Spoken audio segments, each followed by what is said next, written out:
자, 이어서 하겠습니다. 모의고사 성적표 한번 보셨어요? 그 모의고사 문제 보시면 제가 출제 안 했는데 거의 제가 낸 것 같았고 밑줄 있는 거 그대로 다 있어요. 자, 한번 대강 훑어봤는데 아시겠죠? 그러니까 양을 늘리지 마시고 그 밑줄 그은 거 있잖아요. 그 위주로 보세요. 그 이제 이 새로운 이 책 전국의 학원들이 많이 있잖아요. 근데 우리 학원 접속해서 제 동영상을 많이 들어요.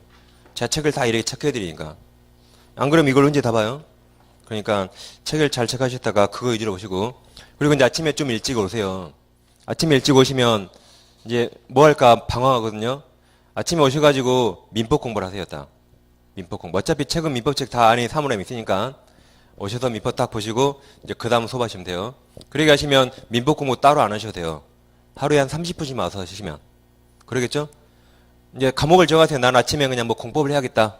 난 학교론을 딱 정해서 그 과목 아침에 30분씩 끝내버리는 겁니다. 그럼 그 과목 따로 공부 안 해도 돼요. 먼저 1차가 중요하니까 학교론이나 민법을 그래 아침에 한번 해보세요. 한 달간 30분 오셔서. 그래 짜투리 시간이 중요합니다. 그리고 모의고사는 3월달엔 좀 어렵게 낸다 그랬어요. 제가 이제 좀 알아먹을만 하다 그러니까 좀 약간 꺾은 거예요. 사기를 더 열심히 하게 만들려고 한 겁니다. 그래서 앞으로 열심히 하시면 되겠죠. 이제 자, 이제 201페이지는 그 2번 가등기 효력이 있습니까? 그 양괄호 1번이 가등기로 보존되는 청구권 있죠? 넘기시면 202페이지 첫째 줄 끝에 즉 있습니까? 그 다음에 동그라미세요. 채권자 청구권 동그라미세요. 채권자 청구권은 가등기와에 보존될 수 있다. 그런데 물권자 청구권은 그 바로 아래 줄 가등기로 보존될 수 없다. 물청은 현재 물권자가 행사하죠. 그러니까 현재 물권을 취득했으니까 지킬 권리가 없어요. 보존할 권리가 없습니다. 현재 채권자가 장래 물권을 취득하기 위해서 현재 자기 권리를 지키는 것이 가등기입니다. 가등기는 이제 두 가지로 나눌 수 있어요. 크게. 가등기 하면 본래 의미 가등기가 순위보존 가등기, 청구권 보존 가등기라고 그러죠. 그냥 가등기 하면 이걸 다 말합니다. 그냥 가등기 하면 이거와 구별된 게 가등기 담보가 있어요. 가등기 담보. 같은 말이 담보 가등기 같은 말입니다. 아무튼 담보란 말만 있으면 다 이거예요. 앞에 있든 뒤에 있든. 그럼 가등기 담보는 저당권과 실질이 거의 똑같아요. 저당권과 똑같다 하시면 돼요. 그러니까 이건 법적 효력이 있는 겁니다. 저당권 우선 면제권 있죠. 여기도 있어요. 저당권 법정상호 있죠? 여기도 똑같은 게 있어요. 그래서 두 가지가 똑같다. 이거 경매청구권 있죠? 여기도 있어요. 그러니까 중개사법에도 저당권 중개할 수 있죠? 그러니까 이것도 중개할 수 있는 겁니다. 똑같다 생각하시면 되고. 그래서 이것은 이제 우리가 나중에 민사특별법에서 가등기 담보법 거기서 공부할 겁니다. 오늘은 이제 여기를 공부해요. 시험 이게 나오니까. 그럼 이제 그냥 가등기 하면 이 순위보존 가등기입니다. 그럼 이 순위보존 가등기는 본등기 전후를 나누셔서 본등기 전에는 가등기만으로 아무 효력 없습니다. 아무 효력 없다. 어떠한 효력도 없어요. 자, 그러면 가등기는 본등기 전에 대항력 있습니까? 대항력 있어요? 없어요. 아무 효력 없다. 추정력 있습니까? 없다 그랬죠? 그러면 순위보존적 효력 있어요? 순위보존적 효력 없어요. 없습니다. 순위보존적 효력은 본등기 했을 때 그때부터 생기는 겁니다. 이때 순위보존적 효력이 생겨요.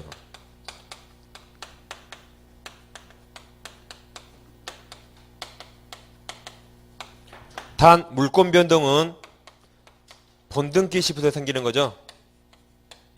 이것은 본등기 시입니다.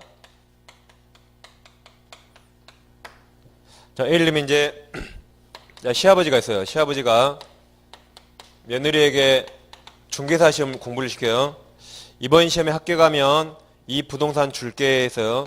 지난주 이런 거 해봤죠? 이번 중개사 시험에 합격하면 X부동산 며느리 너에게 증여한다 그랬습니다.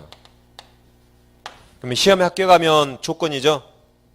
그 다음에 증여력이 생기잖아요. 그래서 정지조건부 법률행위. 그러니까 이제 지난주에는 며느리가 이미 합격했으면 각서를 받고 바로 받아온다 그랬죠. 기동조건. 이번에 이제 며느리가 공부를 시작하게 됐습니다. 아버지가 준다니까 공부를 시작했어요. 근데 요즘 며느리들은 그냥 공부 시작 안 해요. 학교 가는데 안 주면 어떡할 거예요? 주기도 못하고 그러죠? 그래서 요즘 똑똑한 며느리들은 아버지 정말요? 학교 가면 준다니까. 아버지 말을 어떻게 믿어요? 정말 준다니까. 그러면 좋아요. 그럼 내 앞으로 가등기 해주세요. 그래요. 내 앞으로 가등기. 그럼 시아버지가 그게 뭐야? 그러죠? 걱정 마세요. 아무 일 없고 아버지가 여전히 소유자니까 걱정 안 하셔도 돼요. 그랬습니다. 그래서 이제 아버지가 며느리 앞으로 가등기를 해줘요. 이처럼 가등기란 장래 시험에 합격 가면 소유권 취득할 수 있죠. 그 장래 취득할 권리를 지키기 위해서 지금 현재 해두는 게 가등기입니다. 장래 합격하면 소유권 받아야겠죠. 그 합격할 때를 대비해서 현재 해두는 게 가등기예요. 자, 그러면 등기부가 시아버지 앞으로 소유권이 되어 있죠. 근데 이제 며느리 앞으로 가등기를 해줬어요. 가등기. 그럼 이제는 등기부가 1억에서 본등기 한 칸을 남겨줬어요. 이렇게 본등기 한 칸은. 지금 전산화돼서 그냥 이렇게 딱 막아버립니다. 본등기 할 칸이 없어요. 그래서 이제 우리 공부를 열심히 하고 있죠. 그래서 이제 9월쯤, 8월쯤 되니까 우리 모의고사 막 1등 나요. 중국에서. 그러니까 시아버지가 마음이 바뀌었어요. 이거 하나밖에 없는 거 줬다가 이제 명절 때 나도 안 찾아오면 어떻게 하지? 애들이 안 찾아올까봐 이제. 옛날에 이거라도 있으니까 한 번씩 막 찾아오는데. 그래서 안 되겠다 싶어서 설마 너가 지금 모의고사 1등 나는데 설마 공부 포기하겠어? 생각하고 병한테 팔아버렸습니다. 병한테 매매계약 체결했다. 그리고 이제 병한테 소유권 이전 등기해줬죠. 그러니까 우리 속으로 씨 웃죠? 멍청한 것하고. 우리 이제 웃었어요. 그리고 이제 우리 나중에 시험 봐서 합격했습니다. 합격하면 어른 본등기를 해버려요. 그래서 우리 자기 앞으로 이제 본등기 합니다. 근데 본등기 할 칸이 없잖아요. 그래서 어떻게 한다 그랬어요? 이제 컴퓨터 커셔를 딱 대고 엔터 치면 한 줄 싹 밀려요. 밑으로. 그래서 이렇게 을 앞으로 딱 본등기 하는 겁니다. 그러면 시간축 순으로 쓰면 갑이 소유자였고 우리 가등기 했죠? 병이 소유권 취득했어요. 병이 소유자. 그 다음에 을이 본등기랍니다. 그럼 우리는 본등기를 네 번째로 누구한테 해야 돼요? 갑에게 합니까? 현재 소유자 병한테 합니까? 갑에게 청구해요. 가등기는 아까 채청, 채권. 누가 나한테 부동산 준다 그랬어요? 갑. 그러니까 그 인간한테 해야겠죠. 채권이니까. 그래서 갑에게 본등기 청구하면 내가 본등기가 되는 겁니다. 그럼 이제 본등기 하면 순위가 2번으로 소급해요. 그럼 병은 2번 아래죠? 그럼 이건 직구말소 되는 거예요. 그래서 우리 소유권 취득하는 겁니다. 그러니까 지금 병 소유권 뺏기는데 거기 가서 나한테 본등기 해줄래요? 맞아 죽어요 병한테. 그래서 갑한테 하면 중간 처분은 이렇게 직구말소상해요. 또는 만약에 을 앞으로 가등기 했죠? 그 다음에 이런 일이 발생하거나 또는 세 번째로 대항력 갖춘 임차인이 들어왔다. 그래도 순위가 가등기보다 아래죠. 그럼 본등기 하면 2번과 4번에 있는 이 중간 처분들은 직권말소되거나 을보다 후순위가 돼서 을한테 대항력 주장 못하는 겁니다. 그러니까 이렇게 가등기 하면 순위가 이때로 소급하기 때문에. 단 물권 변동은 소급 안 해요. 물권 변동은 병이 소유권 취득을 1월 5일 날 했대요. 1월 5일 날. 을이 본등기를 12월 5일 날 했다면 그럼 1월 5일부터 12월 4일까지는 병이 소유자예요. 그래서 그동안 과실은 병이 취득합니다. 을은 언제부터 소유자요? 이날부터. 그러니까 물권 변동은 본등기 한 날부터 을이 소유자. 그러니까 이날부터 과실을 을이 취득하고 이전에는 과실 누가 취득해요? 병이 취득하는 겁니다. 물권 변동은 소급 안 하나요? 이 순위만 이쪽으로 소급하는 거죠. 이 가등기입니다. 그럼 책이 204페이지부터 먼저 하세요. 204페이지가 양가로 3번 본등기 전입니까? 그럼 아무 이력 없다. 그래서 다 없다로 끝나요. 다 없다. 반가로 1번 가등기는 본등기 순위를 보존할 뿐 본등기 하지 않는 한 가등기 자체만으로 아무런 실제법상 효력 없다. 아무 효력 없다. 밑으로 두 번째 줄 마찬가지로 설사 본등기를 명하는 판결이 확정되어도 그 본등기를 경락하기 전에는 가등기만으로는 아무런 실제법상 효력이 없으므로 가등기 권리자는 무효인 중복된 소유권 보존등기 이게 이중 보존등기에 대해서도 그 말소를 청구할 권리 없다. 아무 효력 없다. 아무 권리 없습니다. 그 다음 반가로 2번. 가등기에 추정력 있는지 않아요. 예컨대 소유권 이전 청구권 보존을 위한 가등기가 있다 하여 소유권 이전 등기 청구할 어떤 법률관계 있다고 추정되지 않는다. 자, 그럼 가등기 하면 가등기 원인을 기재합니까? 안 합니까? 거기 소유권 이전 청구권 보존 가등기 하면 가등기 원인 기재해요, 안 해요? 기재합니다. 예를 들면 매매 예약 이렇게 기재해요. 아니면 정지조건부라고 기재해요. 여기 정지조건부 기재합니다. 단 기재만 됐지 그게 추정이 안 돼요. 다시 가등기 원인을 기재는 하지만 그런 사실이 있었겠지라고 추정이 안 돼요. 그게 추정력 없답니다. 그래서 여기까지 이제 등기에 관한 것들을 다 보셨죠? 그럼 문제를 한번 풀어볼게요. 자, 224페이지에 가보시면 그 6번 문제 있습니까? 6번 등기 추정력 설명 틀린 거죠? 그럼 틀린 거면 답이 하단에 많이 따라서요. 시간 없으면 4번부터 있는 거야. 4번부터 1번부터 있는 게 아니라. 그럼 4번은 어떤 단어? 4번은 읽어보세요. 중요한 문구 두 군데 찾아보세요. 4번은 중요한 문구 두 군데. 그렇죠? 4번은 등기 명인이 동그라미. 입증 책임 없네, 임년에. 등기 명인이 등기 원인행위 태양과 과정을 다소 다르게 주장 동그라미. 그럼 추정력 깨져요, 안 깨져요? 안 깨진다 그랬죠? 4번은 맞았고. 그럼 5번. 소유권 이전 청구권 보존령 가등기 나왔죠? 근데 그 바로 아랫줄에 추정된다니 무조건 틀렸으냐? 아무 추정력 없다. 얘 5번이 답입니다. 그래서 1번, 2번, 3번을 읽어보세요. 이런 식으로 아무튼 가등기 아무 효력 없다라고 보시면 되고 시험이 아주 잘 나옵니다. 그럼 이제 등기편을 마치고 이제 책을 210페이지 오시면 돼요. 210페이지. 이제 등기가 끝났고 이제 거의 05번 법률행위 한 동사물권입니까? 시험이 안 나와요. 그래서 여기는 안 봅니다. 그래서 어디까지 쭉 넘기시냐면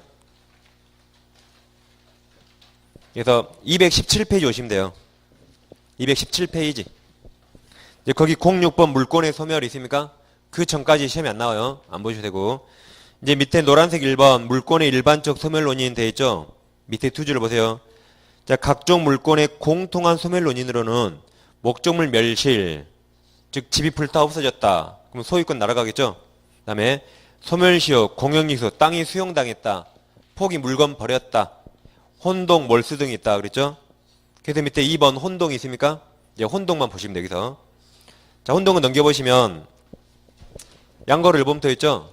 자, 혼동이란 이제 뭐가 복잡하다, 혼동스럽다 그 말이 아니고 동일인에게 두 가지 이상 권리가 속할 때 그 중에 필요 없는 권리가 소멸되는 겁니다. 다시 한 사람에게 두 가지 이상 권리가 속할 때 필요 없는 권리를 소멸시키는 걸 그걸 혼동 그래요. 예를 들면 감남 권녀가 지금 사귀고 있어요. 그래서 갑이 이제 을이 내 애인이죠. 내 애인이에요. 그러다 둘이 결혼했대요. 그럼 이제 내 아내가 되죠. 그럼 이제 이 말 필요 없잖아요. 이게 혼동이에요. 한 사람한테 두 가지 이상 권리가 속할 때 하나가 필요 없는 소멸하는 걸 그걸 혼동이랍니다. 뭐 이런 거 시험이 안 나오겠죠 절대. 자, 그럼 혼동 그러면 먼저 혼동이 일어나면 꼬리가 있는가 없는가 보시면 돼요. 꼬리. 혼동이 일어나는데 꼬리가 있으면 그때는 혼동으로 소멸하지 않습니다. 꼬리가 없을 때 그때 혼동으로 소멸해요. 자, 두 번째 점광 그래서 점유권, 광호권. 점광 이 두 가지는 애초에 혼동으로 소멸된 권리가 아닙니다. 애초에 혼동 대상이 아니에요. 점광 외우세요. 점광 혼동이 아니다라고. 그럼 혼동이 일어나면 꼬리만 보시면 돼요. 꼬리만. 자, 예를 들어보면 부동산 갑이 소유자예요. 등기불구에 전세권이 있습니다. 전세권자 을. 이 상태에서 을이 소유권 취득했어요. 을이 매매계약으로 소유권 취득했다. 그럼 현재 을한테는 권리가 두 개죠. 소유권과 전세권이 있죠. 그럼 소유권, 전세권이 있으면 어떤 게 필요 없죠? 전세권이 필요 없죠? 이렇게 혼동으로 소멸하는 겁니다. 혼동. 그럼 이거 소멸했어요. 그럼 전세권 말소등기 해야 소멸합니까? 그냥 소멸했습니까? 예? 그냥 소멸했어요. 신법 깊이 혼나 혼. 신법 깊이 혼나의 혼, 혼동 등기 없이. 그래서 혼동 그러면 말소등기 없이. 말소등기 없이. 지난주에 외우셨죠 이거? 신법 깊이 혼나고 구속된다라고. 기억나시죠? 말소등기 없이. 깊이 혼나 말소등기 없이. 그러니까 민법책만 가지고 다니지 말고 공부를 좀 하세요.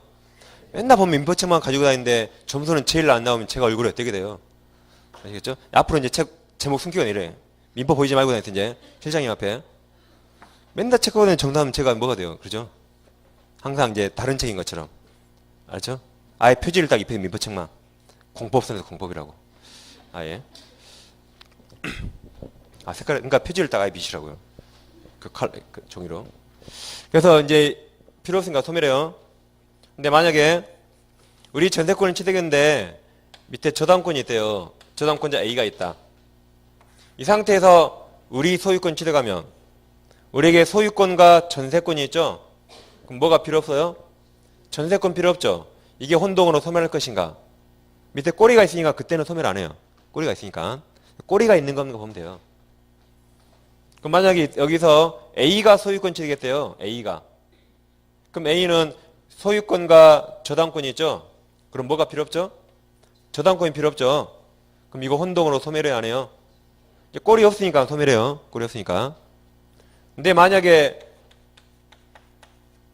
이 상태에서 A가 소유권 취득했대요. 그럼 또 A는 소유권과 저당권이 있죠? 그럼 저당권 혼동으로 소멸해야 안 해요? 꼬리 있으니까 그때는 소멸 안 해요. 꼬리가 있는 거 없는 거 보면 돼요. 꼬리. 그럼 이때 B가 소유권 취득했다. B가. 그럼 B는 소유권과 저당권이 있죠. 저당권 필요 없잖아요. 혼동으로 소멸해야 안 해요? 이제 소멸해요. 밑에 꼬리가 없으니까. 이렇게 하면 돼요. 그래서 꼬리가 있는 거 없는가. 죽을 때까지 제가 일을 들으셨어요. 여러분 저 반만 먹여주면. 그래서 꼬리가 있는 거 없는가. 단 점광, 정광 두 가지는 혼동으로 소멸하지 않습니다. 이제 책으로 오시면 자 218페이지 그 제목을 보지 마시고 그냥 밑줄만 하시면 돼요. 상단에 1번 원칙이 있습니까? 거기 밑에 보세요. 동일한 물건에 대한 소유권과 제한 물건이 동일행에 기록하는 경우에 그 제한 물건은 소멸하는 것이 원칙이다까지. 즉 이런 경우죠. 소유권과 제한 물건이 동일행에 기록되면 원칙 소멸한다. 꼬리였을 때. 그 다음 아래는 노란색 글씨 있죠. 혼동 원인행위가 실효된 경우 있습니까? 자 밑에 두 줄. 혼동 원인행위가 무효 취소 해제되면 처음부터 혼동은 생기지 않았던 것이 되고 따라서 혼동으로 소멸했던 제한 물건이 다시 부활되겠죠. 원상태 회복. 그 다음 반가로 2번 예외가 있습니까? 예외 동그라미 1번 아래 예컨대 있죠. 그 예컨대 보세요. 갑소유 X토지 외에 우리 지당권을 가지고 있고 그 지당권이 병의 저당권 목적인 때 그랬습니다. 그러면 소유자가 누구예요? 예? 갑소유. 그 다음 우리 뭐 가지고 있어요? 지당권. 지당권을. 그 다음 지당권이 저당권 목적이 된다 그랬죠. 그 말이 1-1 그리고 저당권 병 있다 이 말입니다. 이게 지당권이 저당권 목적이 있다라고 해요. 1-1 부기등기. 그 다음 목적인 때에는 그 다음 우리 토지 소유권을 취득하더라도 우리의 지당권은 소멸하지 않는다까지. 이 상태에서 우리 소유권 취득했대요. 그럼 우리는 소유권과 지당권이 있죠. 그럼 이거 필요 없잖아요. 혼동으로 소멸해야 하네요. 꼴이 있으니까 선호하지 않습니다. 그 다음 동그라미 2번 밑에 A 예컨대 있습니까? 자 예컨대 갑소유 X토지 외에 우리 저당권을 가지고 있고 제3자병이 같은 토지 외에 후수인 저당권을 가지고 있는 경우 우리 그 토지 소유권 취득하더라도 우리 저당권 소멸하지 않는다 그랬죠? 자 이제 이런 겁니다. 갑토지에 1번 저당권자 우리예요. 다음 같은 토지에 후수인 저당권자 병이 있습니다. 이 상태에서 우리 매매로 소유권 취득하면 을은 소유권과 저당권이 있죠. 이 필요 없잖아요. 소멸합니까 안 합니까? 꼴이 있으니까 소멸 안 해요. 그런 말이죠. 꼴이 있는 건가 보네. 꼴이 있는 겁니까? 그 다음 오른쪽 오세요. 219페이지. 자, 상단에 B 같은 이유로 있습니까? 같은 이유로 보시면 같은 이유로 해서 밑으로 두 번째 줄 뭐가 혼동으로 소멸하지 않으며 그래서요. 그 저당권 써있죠? 그럼 그 저당권 동그라미. 이제 읽을 때 저당권 뒤에 꼬리가 있는가만 보시면 돼요. 그럼 다시 B 같은 이유로 어느 부동산에 관하여 저당권보다 후순위 가압류 채권자 꼬리 있네요. 가압류 채권자 있는 경우 그 저당권자가 위 부동산 매수 소유권 취득하여도 그 저당권은 혼동으로 소멸하지 않으며까지 꼬리가 있었으니까 가압류. 그 다음 또한 있습니까? 자, 이제 주택에서요. 갑소유 주택이 있었는데 첫째 대항력 갖춘 임차권이 있다. 임차권자 A. 그럼 A가 이 상태에서 소유권 취득하면 A는 소유권과 임차권이 있죠. 필요 없으니까 꼴이 없잖아요. 소멸합니다. 근데 만약에 취득하기 전에 이 두 번째 저당권자가 나타났다. 저당권자. 이 상태에서 A가 매매로 소유권 취득하면 그럼 A는 소유권 임차권 있잖아요. 이거 필요 없죠? 소멸하지 않아요. 꼬리가 있으니까. 꼬리가 있는 겁니다. 그래서 또한 갑의 임차권이 대항력을 갖춘 후에 그 목적 부동산의 의리 저당권을 설정받은 때 이제 우리 청 이렇게 있습니다. 얘가 갑이고 의리래요. 그럼 여기를 A라고 여기를 갑으로 바꾸면 갑이 소유권과 임차권 있는 거죠. 그 다음 그 임차인 갑이 임차 목적 부동산 소유권을 취득하여도 그 임차권은 혼동으로 소멸하지 않는다 그랬죠. 다음 중간쯤에 양괄호 2번 제한물권과 그 제한 목적으로 뭐라 써있죠? 1번 예컨대 원칙 보세요. 예컨대 잘 보세요. 지상권 이후에 저당권을 가지는 자가 그 지상권을 다음 그 바로 아랫줄 취득하는 경우 그 다음 밑줄 잘하세요. 밑줄 저당권이 아랫줄 원칙적으로 소멸한다까지. 밑줄 잘했습니까? 중간에 안 읽으면 시험이 안 나와요. 시험범위 아니라. 다시 읽어볼게요. 원칙. 예컨대 지상권 이후에 저당권을 가지는 자가 그 지상권을 그 바로 아랫줄 취득하는 경우 저당권이 그 아랫줄 원칙적으로 소멸한다까지. 체크했습니까? 그럼 아까 했던 거하고 똑같아요. 아까는 전세권을 받고 이제 지상권 똑같습니다. 사람은 안 나오죠, 우리 책에? 자, 갑이 부동산 소유자예요. 끊기불구에 지상권자 을이 있습니다. 다음 지상권 이후의 저당권 그 말이 일라시일 이 말입니다. 다시 지상권 이후의 저당권 그 말이 일라시일 저당권이 있다 그 말이에요. 위가 무슨 말인지 알겠죠? 이 말이 아니에요. 지상권 이후의 저당권 그 말 아닙니다. 지상권이 저당권 목적이 있다 이 말이에요. 그럼 병이 누구한테 돈 빌려준 거죠?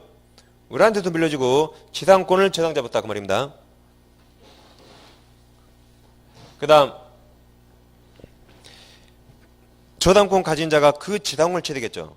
그러면 병 저당 목적물이 뭐예요? 지상권인데 병이 그 지상권을 취득했대요. 그러죠?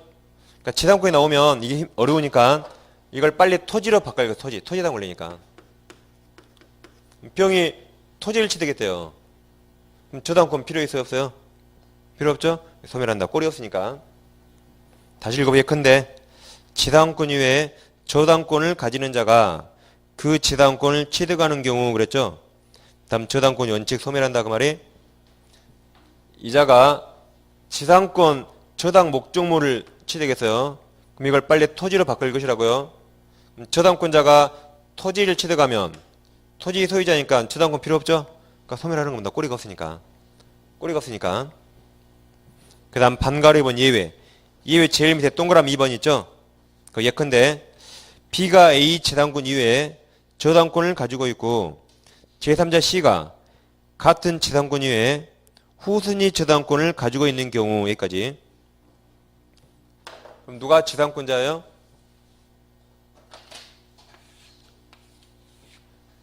A의 지당권 써있죠? 그래서 지당권자가 A예요. 그럼 B가 A의 지당권 이외에 저당권을 가지고 있고 같은 지당권 이외에 C가 후순위 저당권을 이렇게 가지고 있는 겁니다. 1-1, 1-이에요. 지금까지 이렇게 읽었죠? 그 다음에 선순위 저당권자 B가 지당권을 취득하더라도 그 저당권, 즉 B의 저당권은 소멸하지 않는다 그랬죠. 그러니까 B 저당권 소멸하는가? 꼴이 있으니까 소멸 안 해요. 꼴이 있으니까. 다시 그 저당권 동원을 쳐보세요. 소멸하지 않는다 앞에 그 저당권. 그가 누구예요? B. 그럼 이게 소멸한가 물어봤죠? 꼴이 있어요 없어요? 있으니까 소멸 안 해요. 그냥 꼴이 있는 겁니까? 꼴이. 그러니까 막 지당권 저당권 헷갈릴 거 없이 그냥 뭐가 소멸하지 않는다 써 있으면 그 앞 단어 보시고 꼬리가 있는가? 그것만 보시면 돼요. 그만. 아시겠죠? 그 다음 페이지. 양가로 3번. 제목 아랫줄 점유권 동원하세요. 점유권에 관하여는 혼동 원칙이 적용되지 않는다. 그리고 광호권 동원함이. 광호권은 토지 소유권과 별개의 등록 권리이며 혼동이 소멸하지 않는다까지 보시면 돼요. 점광 외우면 되겠죠? 점광. 문제 하나 풀어볼게요. 자, 225페이지. 225입니다. 225. 이제 08번이 있죠? 혼동의 물권 소멸 설명으로 옳은 것을 모두 고른 것 그랬죠? 옳은 거니까 문제 자체가 혼동 써있죠? 기억을 잘 보세요. 기억. 기억 제일 끝에 소멸한다 써있죠? 뭐가 소멸한다? 1번 저당권 동그라미. 1번 저당권. 그럼 1번 저당권 꼬리가 있는가 보면 되죠? 그럼 1번 꼬리가 뭐겠어요? 1번 꼬리가 뭐예요? 2번. 2번 보여요? 안 보여요? 보이죠? 꼬리 있죠? 그러니까 소멸한다. 무조건 틀렸어요. 소멸하지 않습니다. 그리고 저당권이 두 개니까 1번 그랬겠죠? 1번. 자, 니은은 제일 끝에. 니은. 뭐가 소멸한다? 을지당권 동그라미. 을지당권. 그럼 을꼬리가 뭐겠어요? 을꼬리가 병이겠죠? 바로 윗줄에 병 보이네? 그러니까 틀렸습니다. 꼬리 있으니까 소멸하지 않는다. 꼬리가 있는 부분 돼요. 디귿은 뭐가 소멸하지 않는다? 디귿? 점유권 동안에 맞았죠? 점유권? 이미 정답은 기억니은 틀렸으니까 3번 나왔어요. 리을은 제일 끝에 뭐가 소멸한다? 병저당권 동안에 병저당권. 그럼 병 꼬리는 뭘까요? 정일 거예요. 정. 안 보이죠? 소멸한다 해서 맞았어요. 꼬리가 없으니까. 이렇게 꼬리가 있는가 없는가만 보시면 돼요. 꼬리. 그래서 3번이 답입니다.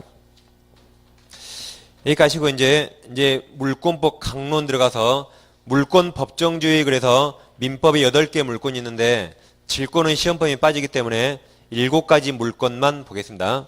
먼저 점유권 나왔죠?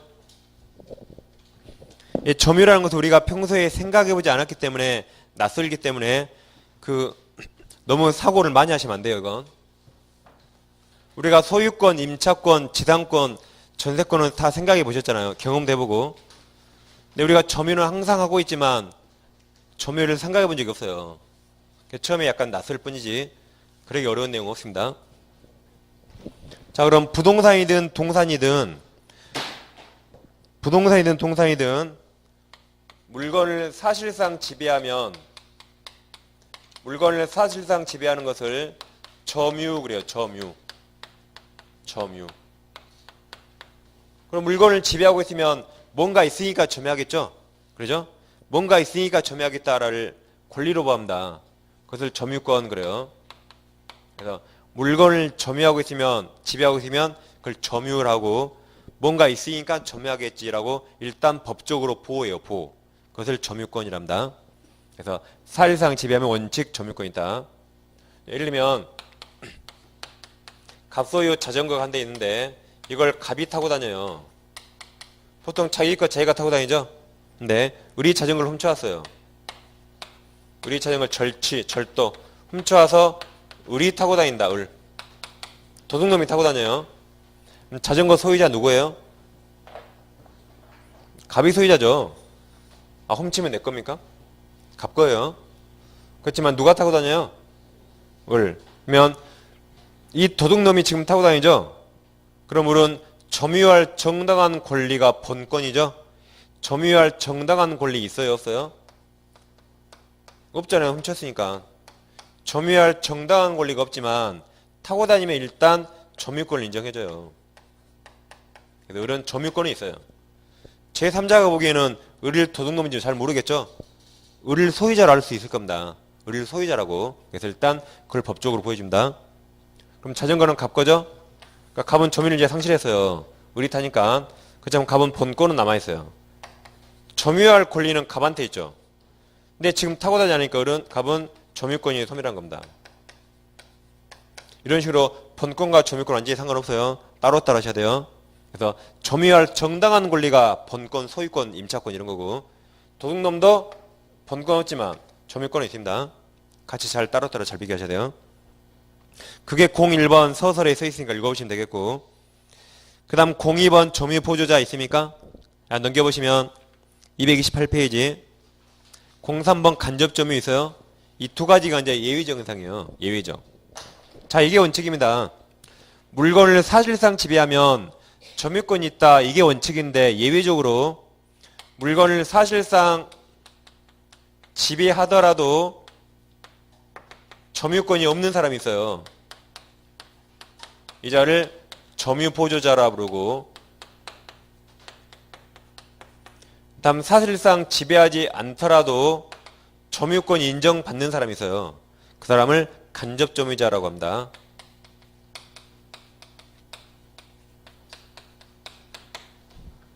이건 써인 대로 하시면 돼요. 자, 점유보조자, 점유자예요? 아니에요? 아니니까 점유권 없습니다. 간접점유자, 점유자예요? 아니에요? 점유자니까 점유권 있다 하시면 돼요. 써진 대로. 그래서 이제 우리 책 처음부터까지 점유보조자 나오면 뭐든지 없다 안 된다 하시면 돼요. 뭐든지 없다 안 된다. 간접점유 나오면 다 있다 된다. 있다 된다. 이 점유자니까. 이 점유자 아니죠. 그죠? 그러 안 하면 생각대로 하면 틀려버린다. 자, 그럼 점유보조자는 사실상 지배하고 있으므로 물권적 초원권 상대방이 될 수 있다. OX 뭐죠? 점유보조자는 사실상 지배하는 자이므로 물권적 초원권 상대방이 될 수 있다. 그냥 X예요. X 뭐든지 없다. 간접점유자는 물건을 사실상 지배하지 않으므로 물권적 초원권 상대방이 될 수 없다. 그것도 X 될 수 있어요. 그냥 무조건 뭐든지 있다. 뭐든지 있다. 그럼 자, 유치권을 나중에 공부할 텐데 유치권은 점유하는 권리라 점유를 상실하면 유치권 바로 소멸합니다. 그럼 사실상 지배하지 않는 간접점유로 유치권 행사할 수 있다. OX 뭐죠? 유치권은 점유를 상실하면 바로 소멸해요. 사실입니다. 그럼 사실상 지배하지 않는 간접점유로 유치권 행사할 수 있다. 그냥 오해요. 뭐든지. 그냥 뭐든지 있다. 뭐든지. 유치권 행사할 수 있습니다. 그럼 부동산을 시효취득 하려면 20년간 소유사로 평온공연하게 부동산을 점유해야 돼요. 그러면 사실상 지배하지 않는 간접점유로 시효취득할 수 있다. 맞아요. 뭐든지 있다. 심지어는 주택임대차보호법 대항요건 주택인도와 주민등록이죠. 주택인도, 주택점유, 간접점유 할 수 있어요. 그래서 뭐든지 다 있다. 간접점유. 그리고 점유보자 뭐든지 없다. 안 된다 하시면 돼요. 뭐든지. 그럼 자 무슨 말인가 이제 볼게요. 자 226페이지. 이제 하단에 02번 점유보조자 있습니까? 195조 보세요. 195조. 가사상, 영업상, 기타 유사한 관계와요. 타인 지시 동그라미. 타인 지시를 받아 물건에 대한 사실상 지배한테 그 타인만을 점유자로 한다 그랬죠? 그 타인만. 그리고 타인의 지시 동그라미 쳤습니까? 지금 만약에 예를 들면 갑이 편의점 사장님이에요. 편의점 세븐일레븐. 편의점 사장님이 있는데 편의점 알바가 있죠? 알바. 그럼 알바가 편의점을 사실상 지배해요. 사장님은 전화해서 지시만 내리죠. 손님한테 친절하게 고등학생 담배 피지 마, 담배 팔지 마라고 지시만 하고 사장님은 거기 안 나타나요. 그럼 우리 매장을 지배하지만 독자적으로 지배한 게 아니라 갑 지시를 받고 지배하죠. 이 자를 점유보조자라 합니다. 점유보조자. 그래서 점유보조자는 사실상 지배하지만 점유권 없어요. 이자를 점유보조자라고. 밖에 놀고 있는 이 사장님을 점유자 그래요. 1. 점유주, 점유자. 타인 지시받은 자. 회사라면 갑이 회사고 우리 직원들이 점유보조자예요. 점유보조자. 집에 가면 집주인 사모님은 백화점에 쇼핑해요. 가사도우미가 일하고 있으면 가사도우미 점유권 없어요. 백화점 쇼핑하는 사모님한테 점유권 있는 겁니다. 그래서 점유보조자라고. 그래서 점유보조자 뭐든지 다 없다. 그래서 밑에 1번 의의 및 지위가 있죠. 양괄호 1번 세 번째 줄에 점유권 인정하지 않는다 그랬고, 그 다음 제일 마지막 줄 끝부분 그리고 있습니까? 점유보조자는 오른쪽 페이지 인도나 반환 청구 상대방도 안 됩니다. 그 다음 이제 넘겨보시면 228페이지 상단에 간접점은 194조가 있습니까? 자, 194조. 지상권, 전세권, 질권, 사용대차가 무상이죠? 무상. 임대차가 유상. 임치는 물건을 맡긴다. 기타 관계로 타인으로 하여금 물건을 점유하게 한 자는 간접으로 점유권이 있다. 이게 간접점입니다. 즉 빌려준 자예요. 빌려준 자. 갑 물건이 있다면 갑이 을에게 임대했다. 또는 전세권 설정해줬다. 또는 지상권 설정해줬다. 물건을 임치 맡겼다. 기타 등등으로 얘가 이제 물건을 사실상 지배해요. 갑은 사실상 지배하지 않죠, 현재? 을에게 물건을 넘겨줬으니까. 다 그러더라도 갑은 약속 기간이 끝나면 을한테 다시 돌려줘라고 청구할 수 있죠? 기간이 끝나면 반환 청구할 수 있잖아요? 그럼 갑이 현재 사실상 지배하지 않지만 어차피 다시 반환 받아갈 관계 있죠? 그럼 이자는 법에서 그냥 간접으로 점유권을 인정해버립니다. 왜 그래요? 어차피 갑이 다시 받아갈 거니까 갑에게 그냥 간접으로 점유권이 있다고 인정합니다. 그럼 얘가 직접 점유예요. 얘를 직접 점유, 다시 돌려받을 자를 간접 점유랍니다. 그리고 이런 걸 점유 매기 관계라는데 이 점유 매기 관계는 반드시 유효일 필요는 없어요. 유효일 걸 요하지 않습니다. 만약 임대차가 무효라면 그래도 을은 갑에게 돌려줘야겠죠? 그러죠? 반드시 유효일 걸 원하지 않아요. 무효라도 상관없다. 그래서 빌려주면서 다시 반환받을 자를 간접점유자, 현재 빌려서 지금 사용한 자를 직접점유자라고 할 수 있고, 그 다음 우리 갑에게 이제 빌렸잖아요.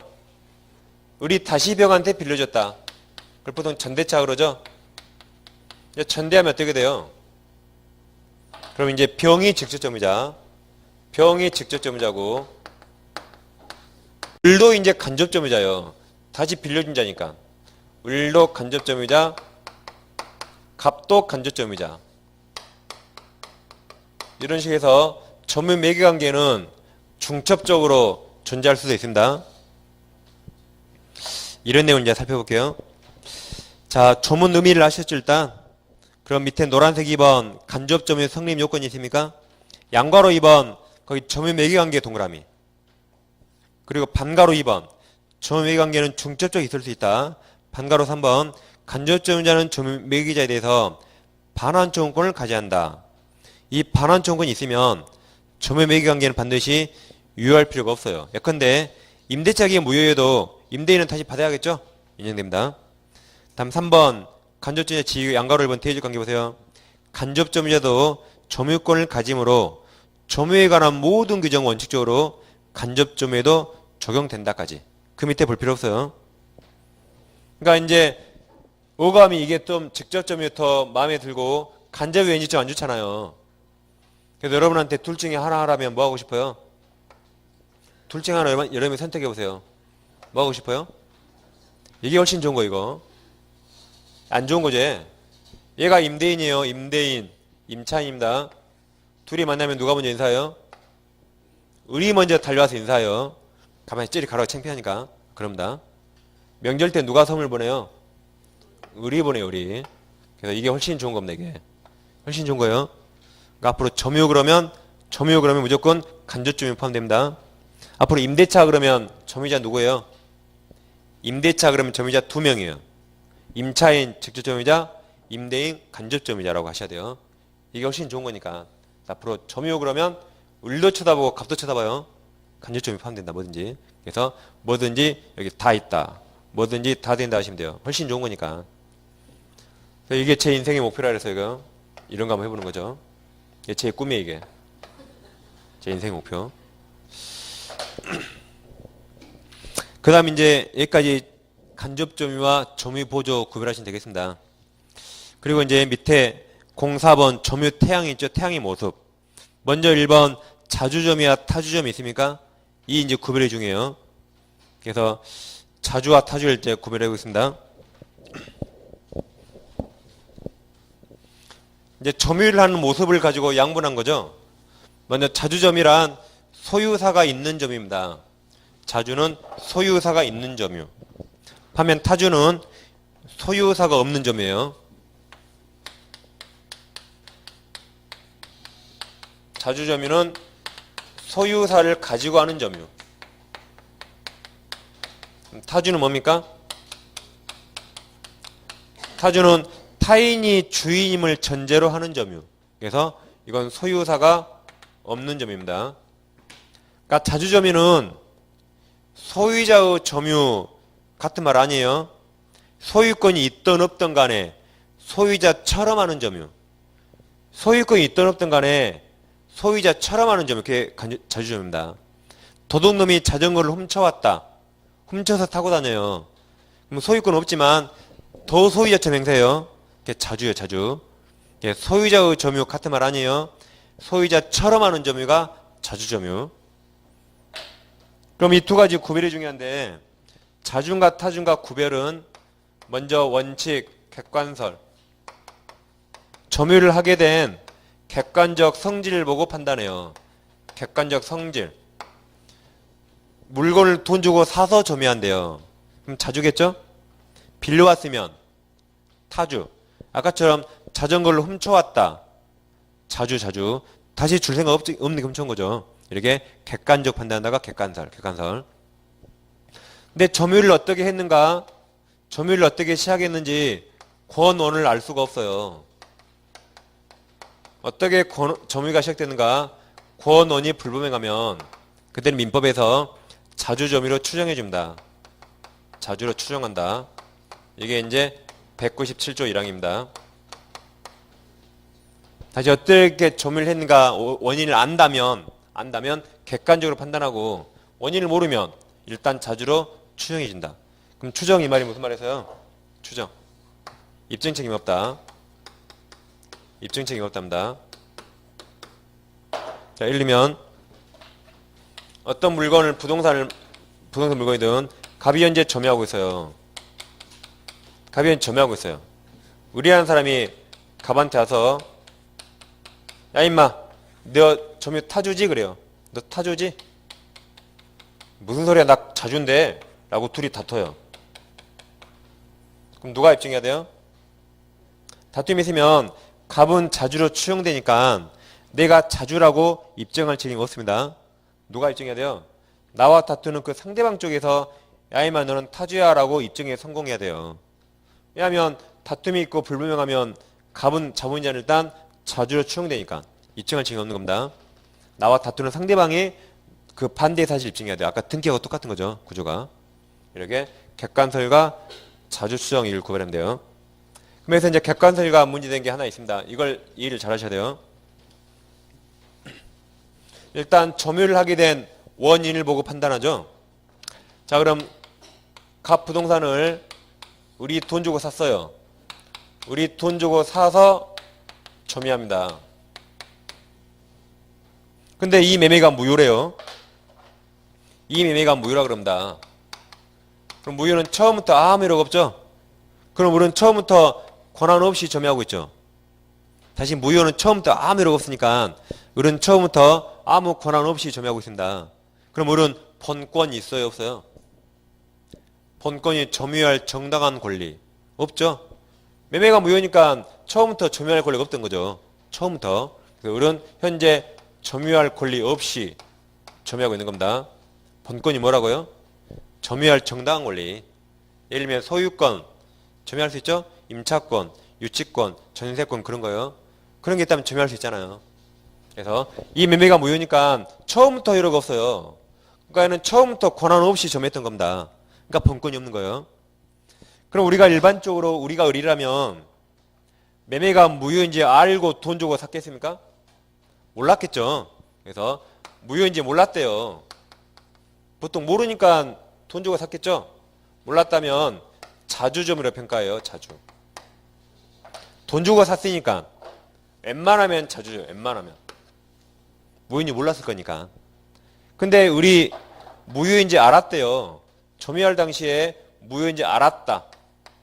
그럼 처음부터 소유권 취득할 생각 없었죠? 그때는 타주입니다. 타주. 그래서 이걸 이해를 잘 하셔야 돼요. 이거. 그래서 매매가 무효라고 그래서 무조건 타주 그런 거 아닙니다. 오히려 몰랐을 거니까 자주일 가능성이 더 많아요. 물론 알았다면 소유권 취득할 생각 없으니까 애초부터 그때는 타주입니다. 이걸 잘 비교하셔야 돼요. 그럼 자 책으로 오시면 노란색 1번 자주점유와 타주점유에 써있죠.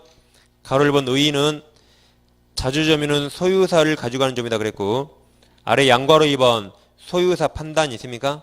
자, 판단 1번 소유사가 있는 여부는 점유자 의사에 따라 정한 것이 아닙니다. 아니라 점유 다음 페이지 취득 원인이 된 사실에 하여 객관적 동그라미 객관적으로 정해진다. 따라서는 읽어보시고 따라서 읽어보세요. 다음 반가로 2번 매수인이죠. 매수인 동그라미 그럼 웬만하면 자주겠지라고. 매수인 점유는 가로칩니다. 가로 그 매매가 무효라는 사정을 알고 있었다는 등의 특별한 사유가 없는 한 가로 즉 몰랐대요. 몰랐다. 그러면 자주점유로 인정되며 후에 그 매도자에게 처분 권한이 없다는 사실을 알게 되었다 하더라도 자주점유의 성질에 변함없다. 왜냐하면 항상 뭐든지 행위 당시 자주인과 타주인과는 점유 개시시예요. 알겠죠? 뭐든지 점유 개시시. 점유 개시할 때 자주였다면 나중에 알게 됐더라도 여전히 자주예요. 뭐든지 점유 개시시 원칙입니다. 점유 개시시. 그래서 후에 그 말을 이해하시면 돼요. 그리고 왼쪽 여백에 판가로 2번 세 줄 읽었죠?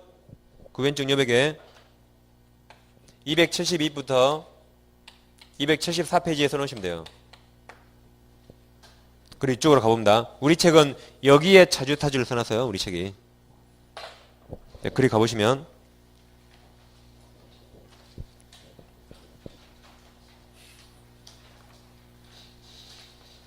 시간이 벌써 됐네. 거기 펴놓으시고 10분 쉬가시고 거기 하겠습니다.